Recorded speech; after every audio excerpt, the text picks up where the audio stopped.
Hello. जय Hind friends.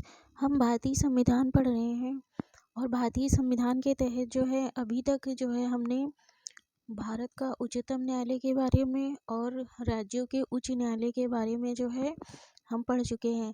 आज इस वीडियो में हम पढ़ेंगे जो है सब ऑर्डिनेट कोर्ट्स के बारे में, यानी अधीनस्थ न्यायालय के बारे में पढ़ेंगे। तो सबसे पहले देखते हैं कि जो सब ऑर्डिनेट कोर्ट्स होते हैं, यानी जो अधीनस्थ न्यायालय होते हैं, उनका प्रावधान जो है संविधान में कहाँ पर किया गया है। तो अधीनस्थ न्यायालयों का प्रावधान जो है संविधान में जो है संविधान के भाग 6 में किया गया है। और भाग 6 का जो है अध्याय यानी चैप्टर 6 में जो है सब ऑर्डिनेट जुडिशरी यानी सब ऑर्डिनेट कोर्ट्स के बारे में प्रावधान किया गया है। जो आर्टिकल या अनुच्छेद जो है 233 से लेकर 237 तक में जो है सब ऑर्डिनेट कोर्ट्स के बारे में प्रावधान किया गया है।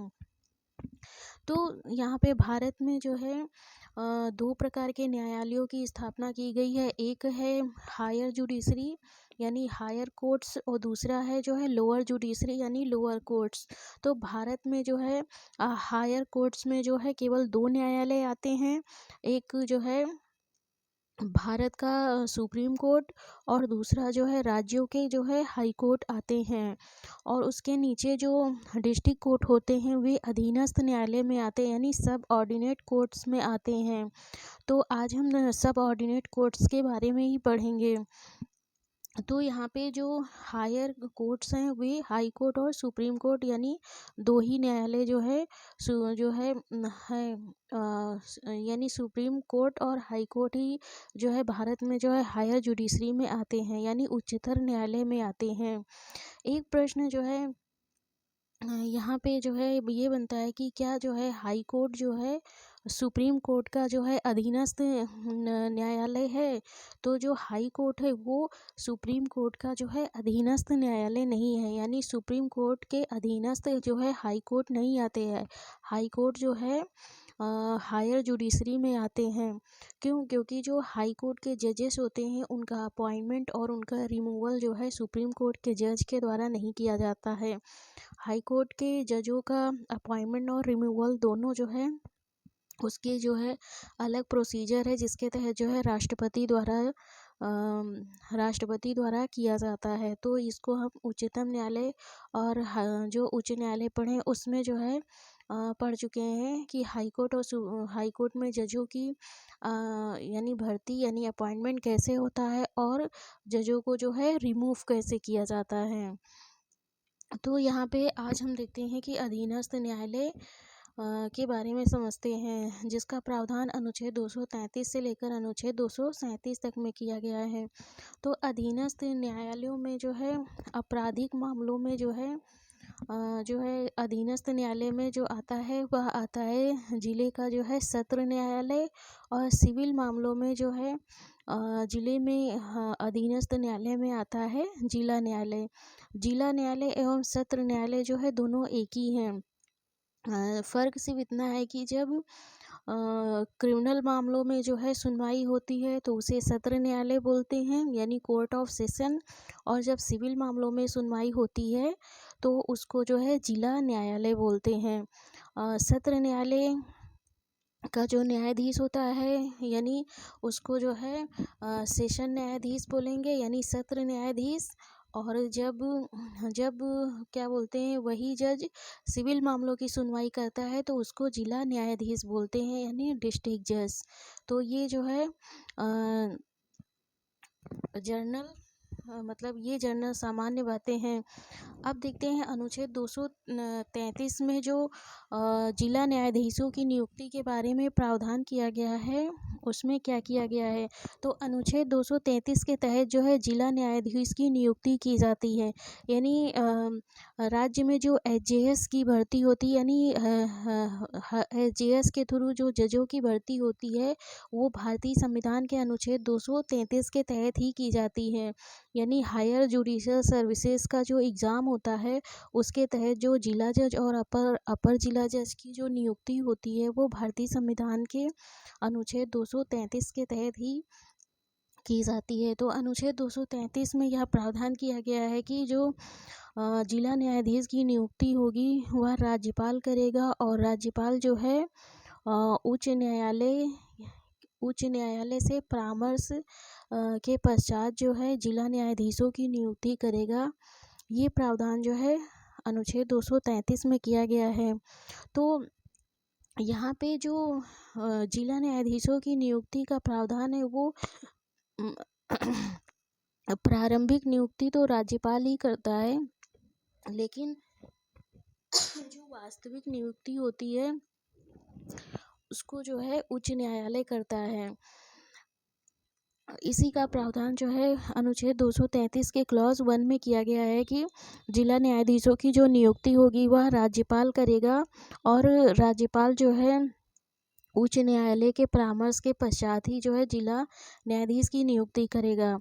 और अनुच्छेद 233 के क्लॉज 2 में यह बताया गया है कि किसी भी व्यक्ति को जो है जिले का न्यायाधीश तभी नियुक्त किया जाएगा, यानी उसके पास कम से कम जो है 7 साल की प्रैक्टिस होनी चाहिए, यानी 7 वर्ष का उसे वकालत का अनुभव होना चाहिए, और उसकी कम से कम 35 वर्ष की आयु जो है पूरी होनी चाहिए, यानी न्यूनतम आयु 35 वर्ष की पूरी होनी चाहिए, और 7 वर्ष का जो है प्रैक्टिस का एक्सपीरियंस होना चाहिए, यानी अनुभव होना चाहिए।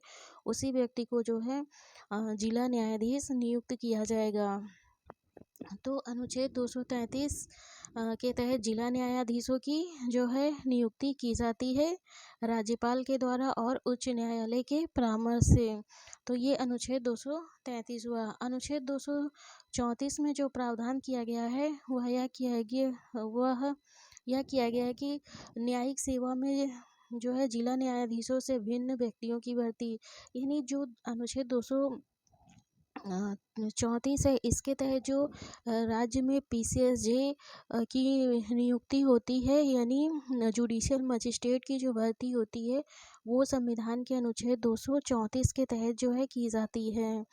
तो जो PCSJ की भर्ती होती है वो अनुच्छेद 234 के तहत की जाती है, और इसमें भी जो है जो जुडिशियल मजिस्ट्रेट होते हैं या सिविल जज होते हैं इनकी नियुक्ति भी जो है राज्यपाल ही करते हैं। ऐसा प्रावधान जो है संविधान में किया गया है कि इनकी नियुक्ति जो है राज्यपाल करेगा, लेकिन जो राज्यपाल है वो राज्य के लोक सेवा आयोग और उस राज्य के उच्च न्यायालय से जो है परामर्श करने के बाद जो है नियुक्ति की जाएगी।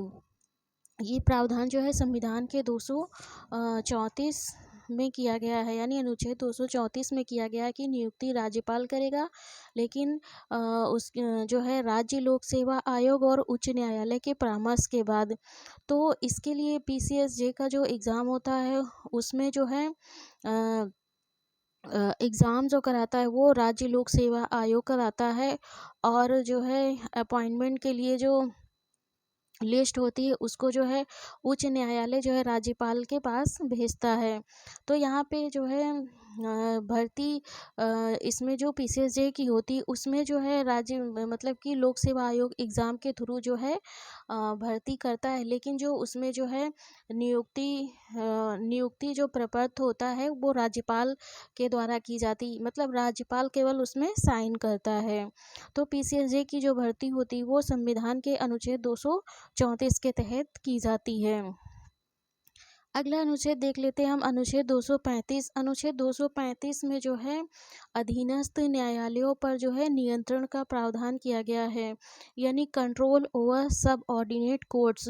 तो अधीनस्थ न्यायालय के न्यायाधीशों पर जो है जो नियंत्रण होता है वो उस राज्य का उच्च न्यायालय करता है जिसके अधीनस्थ वे न्यायालय हैं। यानी जो राज्य में जो अधीनस्थ न्यायालय हैं, यानी जो डिस्ट्रिक्ट कोर्ट हैं, यानी जिला न्यायालय हैं, जिला न्यायालय के जितने भी जज हैं या जितने भी मजिस्ट्रेट हैं, इन सब पर जो है नियंत्रण जो है हाई कोर्ट करता है, यानी इन पर पूर्ण नियंत्रण हाई कोर्ट का होता है। इन पर जो है राज्य सरकारों का जो है कोई कंट्रोल नहीं होता है। यानी कि राज्यपाल केवल जो है अधीनस्थ यानी जो सबऑर्डिनेट कोर्ट्स होते हैं, इनकी अपॉइंटमेंट करता है यानी नियुक्ति करता है, लेकिन इन पर जो है पूर्ण नियंत्रण जो है हाई कोर्ट का होता है। इनकी जो है जैसे इनका ट्रांसफ़र जो है अधीनस्थ न्यायालय के न्यायाधीशों का जो ट्रांसफ़र यानी स्थानांतरण भी उच्च न्यायालय ही करता है। राज्य सरकार का इसमें जो है कोई भी कंट्रोल नहीं होता। और छुट्टियां कितनी होंगी और इनकी जो है प्रमोशन से रिलेटेड जितनी भी सारी चीज़ें हैं इसमें अधीनस्थ न्यायालय की, ये सारा कंट्रोल जो है हाई कोर्ट के जो है अंडर में होता है, यानी इन पर नियंत्रण जो है हाई कोर्ट करता है। इसी का प्रावधान अनुच्छेद 235 में किया गया है।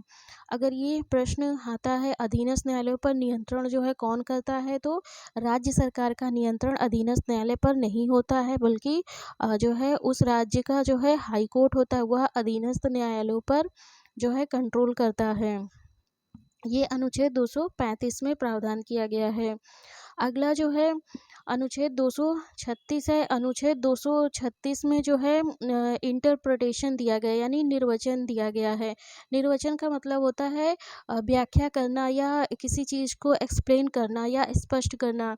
तो अनुच्छेद 236 में जो है 2 क्लॉज दिए गए हैं, ए और बी, और जिसमें जो है 2 शब्दों यानी जिला न्यायाधीश यानी डिस्ट्रिक्ट जज, और दूसरा है जो न्यायिक सेवा यानी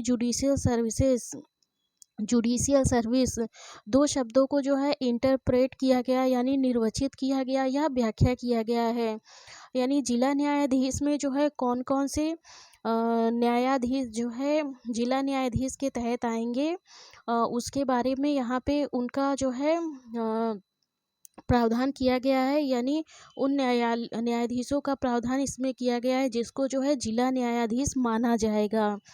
तो यहाँ पे जो है इसमें से प्रश्न जो है किसी कंपटीशन एग्ज़ाम में पूछा गया है कि जो है जिला न्यायाधीश के अंतर्गत जो है कौन कौन आएगा। तो यहाँ पे जो है ये पूरी लिस्ट जो है हमने जो है लिख दी है। अगर जो है इस लिस्ट में से जो है जितने भी न्यायाधीश हैं वे सारे जो है जिला न्यायाधीश माने जाएंगे या जिला न्यायाधीश के अंतर्गत आएंगे। इसके बाहर अगर कुछ ऑप्शन में देता है तो वह नहीं माना जाएगा। तो ये जो है ये लिस्ट जो है याद करनी पड़ेगी, क्योंकि इससे जो है प्रश्न पूछे जाते हैं कि कौन जिला न्यायाधीश के अंतर्गत आएगा कौन नहीं। तो इसमें देख लेते हैं कौन आएगा। तो इसमें जो दिया गया है वो दिया गया है कि नगर सिविल न्यायालय का जो न्यायाधीश होगा वो जिला जज माना जाएगा। दूसरा है अपर जिला न्यायाधीश यानी एडिशनल डिस्ट्रिक्ट जज जो है जिला न्यायाधीश माना जाएगा। दूसरा है संयुक्त जिला न्यायाधीश, ये भी माना जाएगा, यानी ज्वाइंट डिस्ट्रिक्ट जज जो होता है ये भी जिला न्यायाधीश माना जाएगा।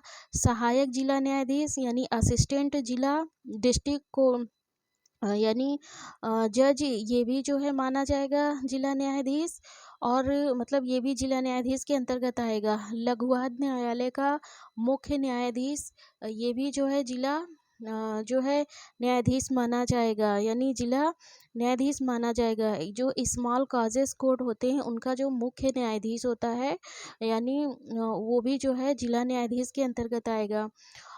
दूसरा जो है यानी अगला जो है मुख्य प्रेसिडेंसी मजिस्ट्रेट, और मुख्य प्रेसिडेंसी मजिस्ट्रेट जो है प्रेसिडेंसी मजिस्ट्रेट ये तब का प्रावधान था जब संविधान बना था। तो ये भी जो है जिला न्यायाधीश माना जाएगा। अपर मुख्य प्रेसिडेंसी मजिस्ट्रेट जो है ये भी न्यायाधीश में आएगा यानी जिला न्यायाधीश में आएगा। सेशन न्यायाधीश यानी सत्र न्यायाधीश जो होता है ये भी जो है जिला न्यायाधीश में आएगा। और अपर सेशन न्यायाधीश यानी एडिशनल सेशन जज ये भी जो है जिला न्यायाधीश में आएगा। और जो है ये लास्ट है सहायक सेशन न्यायाधीश यानी असिस्टेंट सेशन जज, ये भी जो है जिला न्यायाधीश में आया जाएगा। ये लिस्ट से अगर कोई ऑप्शन में बाहर रहता है तो वो नहीं आएगा। तो ये लिस्ट जो है याद रखनी पड़ेगी कि कौन कौन लोग जो है अनुच्छेद 36 के क्लॉज ए में जिला न्यायाधीश के अंतर्गत आएंगे। तो ये जो है ये प्रश्न जो है पूछा गया है कि जिला न्यायाधीश को कहाँ पर संविधान में जो है इंटरप्रेट किया गया या निर्वचित किया गया या व्याख्या की गई है। तो अनुच्छेद 236 के क्लॉज ए में जो है जिला न्यायाधीश को जो है व्याख्या की गई है, निर्वचित किया गया है। दूसरा है जो है दूसरा वो है दूसरा ये है न्यायिक सेवा यानी जुडिशियल सर्विसेज, यानी 236 के क्लॉज बी में जो है न्यायिक सेवा शब्द को जो है एक्सप्लेन किया गया है या निर्वचित किया गया है। तो इसमें कहा गया है कि न्यायिक सेवा पद से ऐसी सेवा अभिप्रेत है जो अनन्यता एक्सक्लूसिवली ऐसे व्यक्तियों से मिलकर बनी है जिसके द्वारा जिला न्यायाधीश के पद का और जिला न्यायाधीश के पद से अवर अन्य सिविल न्यायिक पदों का भरा जाना आसाहित है। यानी न्यायिक सेवा के अंतर्गत वे सारे पद आएंगे जो जिला न्यायाधीश से नीचे के जितने भी पद होते हैं, यानी जितने भी मजिस्ट्रेट या सिविल जज की भर्ती होती है वो सारी जो है वो सब न्यायिक सेवा यानी जुडिशियल सर्विसेज के अंतर्गत आएंगी। यानी जिला जज के नीचे यानी डिस्ट्रिक्ट जज के नीचे की जितनी भी पोस्ट हैं वे सारी जो है न्यायिक सेवा के अंतर्गत यानी आएंगी। ये चीज़ जो है अनुच्छेद 236 के क्लॉज बी में जो है निर्वचित किया गया है यानी डिफाइन एक्सप्लेन किया गया है। अगला लास्ट अनुच्छेद हम देख लेते हैं। लास्ट अनुच्छेद 237 है यानी 237। इसमें यह प्रावधान किया गया कि कुछ वर्ग या वर्गों के मजिस्ट्रेट पर इस अध्याय के उपबंधों का लागू होना, यानी इस अध्याय के जो उपबंध यानी अध्याय 6 के जो उपबंध हैं वह कुछ मजिस्ट्रेट या मजिस्ट्रेटों को वर्ग पर जो है यदि राज्यपाल चाहे तो नोटिफिकेशन जारी करके लागू कर सकता है इस चैप्टर के जो प्रावधान हैं। तो ये जो है लास्ट अनुच्छेद 237 में किया गया है ये प्रावधान। तो इस प्रकार हम देखते हैं हमने जो है सुप्रीम कोर्ट को जो है पढ़ा है और सुप्रीम कोर्ट के बाद जो है हाई कोर्ट और हाई कोर्ट के बाद जो है अधीनस्थ न्यायालय यानी सब ऑर्डिनेट जो है जुडिशरी के बारे में देखा। सब ऑर्डिनेट जुडिशरी के बारे में जो है यहाँ पे अनुच्छेद 237 तक इसको भी पढ़ चुके हैं। एक लास्ट में एक आर्टिकल और बचता है वह है अनुच्छेद 233 ए। अनुच्छेद 233 ए जो है यह अनुच्छेद जो है मूल संविधान में जो है अनुच्छेद 233 ए जो है मूल संविधान में जो है नहीं था।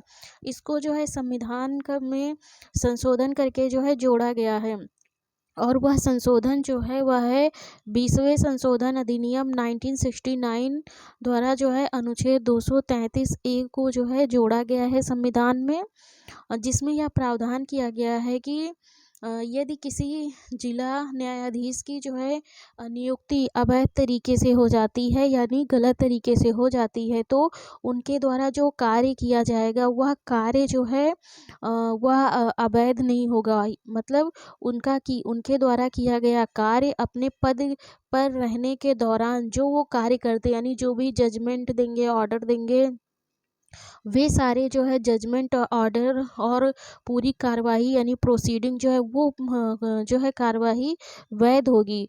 जज की जो है नियुक्ति जो है वो अवैध होगी, लेकिन उसके द्वारा किए गए जो कार्य हैं उनको जो यहाँ पे सेव किया गया यानी उनको वैधता प्रदान की गई है अनुच्छेद 233 ए के तहत, यानी उसके द्वारा किए गए कार्य जो है वे वैध होंगे। यदि उसकी नियुक्ति को अवैध घोषित कर दिया जाता है तो उसके द्वारा किए गए कार्य वे वैध रहेंगे और बने रहेंगे। इसका ही प्रावधान अनुच्छेद 233 ए में किया गया है। इस प्रकार जो है लोअर जो है कोर्ट्स के बारे में या सबऑर्डिनेट कोर्ट्स के बारे में जो है कम्प्लीटली जो है यहाँ पे अनुच्छेद 233 से लेकर 237 तक